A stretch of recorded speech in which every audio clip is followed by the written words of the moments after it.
Story of the weekend, a small plane, an amphibious plane of all things, making an emergency landing right on a busy Central Phoenix street on Sunday afternoon. 3 people on board. Just look at this. The pilot and 2 passengers, they almost hit that light pole. They walked away with only bumps and bruises. What a miracle. The small engine, single engine seaplane landed on 7th Street Sunday afternoon, avoiding cars, people, and buildings on the way down. 12 News journalist Gabriella Becerra spoke with the pilot at his hangar today. And Gabby, they're all celebrating how successful this landing was.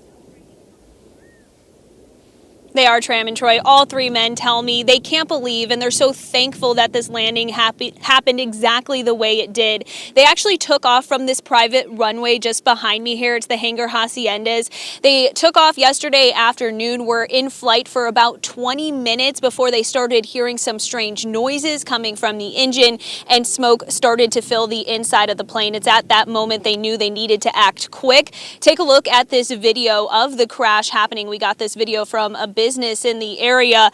The men tell me they had maybe 2 minutes from the time the engine shut down and they lost power to that landing. On the way down, the pilot maneuvered the plane to avoid hitting power lines and a traffic sign hanging over 7th Street. All of this with really only seconds to spare, and he kept the plane flat for that entire landing. They avoided hitting cars, buildings, and people on the way down, which is an incredible feat for how busy 7th Street is. They did hit a water main, but the fire department was able to shut that off and keep the water from going. Mike Tragars, the pilot, credits his trainers and decades of instruction and flight time as an airline pilot for this incredible outcome.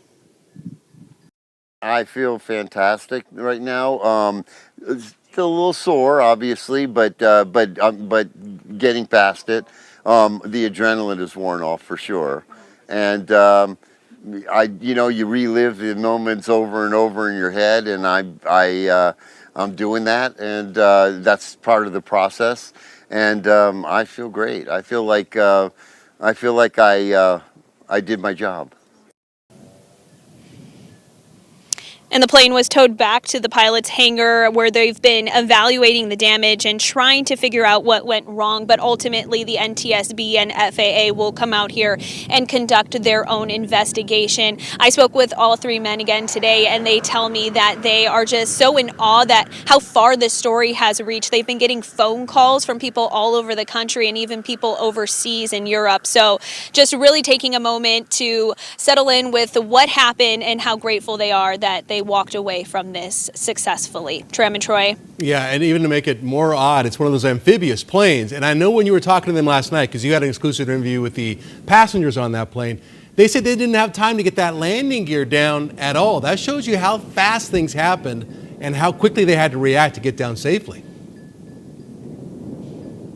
Well, one thing I actually learned today, Troy, is that was actually a decision the pilot made on purpose. He says it's actually in the instruction manual that if you have to make a landing off runway like that, it's better to land without the landing gear down for road and land like you're landing in water, because the bottom of that plane has titanium in it. And so you made to take the impact of strong waves, and so similarly to hit the ground like that. And so that's actually one of the things he had in mind when he only had seconds to spare before making that emergency landing. Wow. And I bet it also helped slow him down, right? Because you got the friction of that plane bottom scraping on that street. What an incredible story. Nice work, Gabe. I'm sure we'll have more throughout the night here on 12 News as well. Thank you for that. Yeah.